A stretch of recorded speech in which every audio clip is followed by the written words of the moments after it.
good, guys? Welcome to Red Corner Boxing. You with Jam and Mr. Neutral as always, and we've got a very special guest. We've got Mr. Twinny Boxing joining us. Thank you Big up for having me, yourself, Twinny, gentlemen. mate. Thank you for Thank joining us. you. We're here for a quick prediction of Junto Nakatani, Big Bang himself, against Ryosuke Nishida.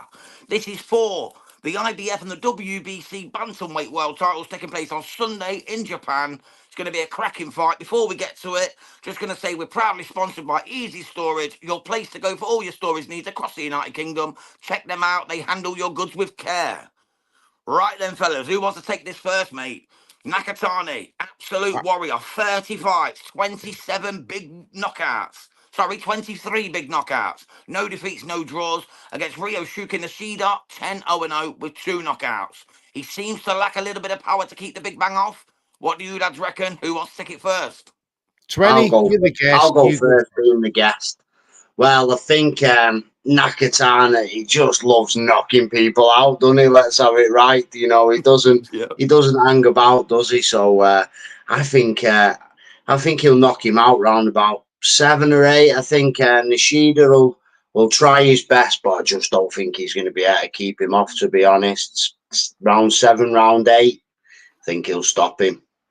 That's a very good call, mate, to be fair, and that's pretty much where I'm at, mate. I think Nakatani is going to go out there, put it on him. I think Nishida's going to hang in there because he's at home. It's it's in Japan. It's 2 Japanese fighters. They're going at it.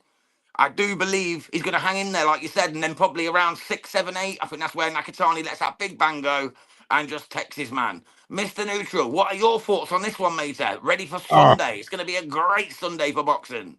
Absolutely. Great Japanese card. At last, Nakatani's got a unification. He's been waiting quite a long time. Let's talk power. Knockout merchant. 11 out of his last 13 fights.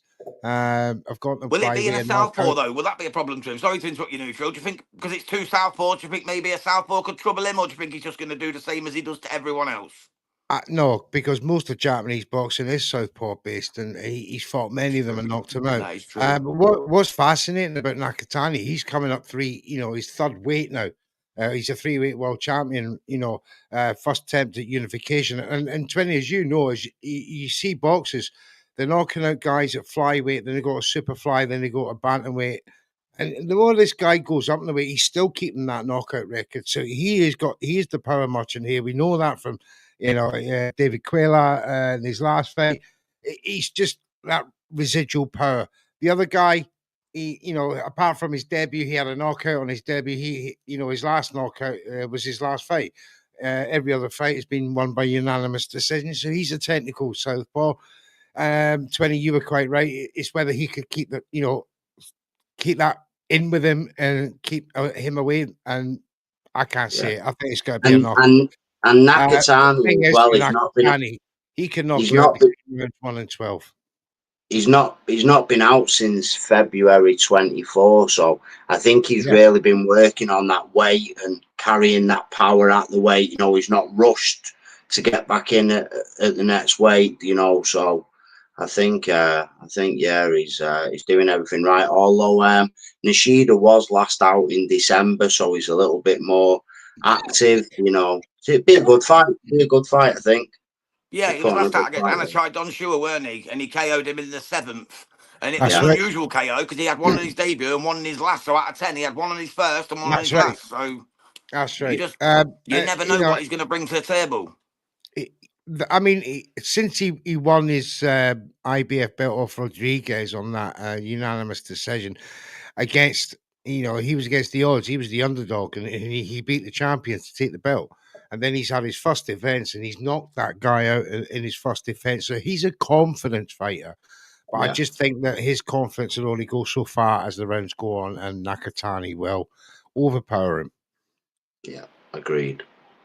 Joshua Heath just said Nishida will be Nakatani's hardest fight.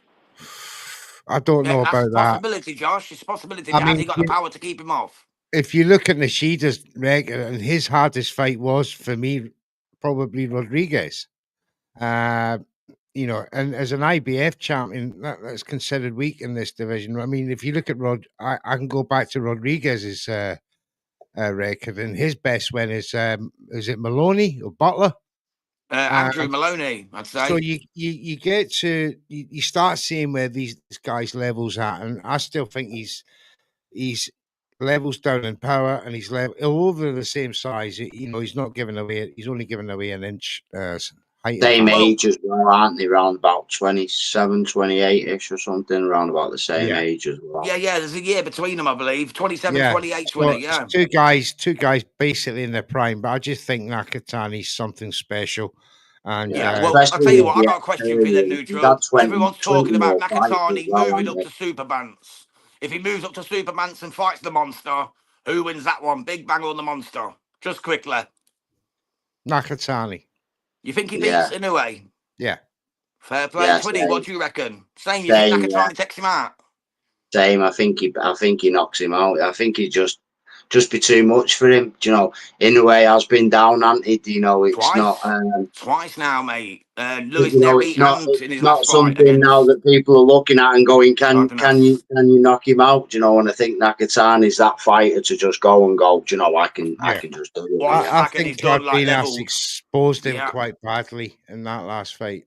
Yeah, Cardenas was impressive, mate. I think he deserves a bit more credit than he got. You know what I mean? He was in there with Inoue. He was having it, and I think he deserves. Ramon Cardenas was very decent. I'd like to see him get some fights in that division now. I just hesitate to give, you know, boxers like Inoue that sort of. He done well to stay in with him. He done well to do this. It's a boxing match. You can hurt each other at any given moment, and I just think that, you know. I think Inoue is just. I think the hype is starting to get to a bit too many fans. The expectation. I don't think he helped himself in that fight neither, because he sort of offered his chin a few times as well. Do you know what I mean? Like that's what he's got to start. He's got to start thinking with his boxing brain. Off a left hook. Being in that southpaw, you know, this side's open badly, you know, when you got your hand dropped like that and you're flicking out that right hand to keep your opponent guessing, and he gets caught. Yeah, it's never good. Josh has just said Nakatani will give Inoue problems. It's a tricky southpaw, but I wouldn't be surprised if he knocked Inoue out. So he's agreeing with you lads. Well, I mean, it's a good knockout in his last fight, but it'd be asking an awful lot of. So we've all gone for Nakatani then to beat Inoue, and we've all gone for Nakatani to beat Nishida. So that is this quick prediction wrapped up from myself, Mr. Neutral, and our special guest, Twinny Boxing. Thank you, everyone, for tuning in. Proudly sponsored by Easy Storage. Check them out. They will handle your stuff with care. And from us three, God bless. See you soon.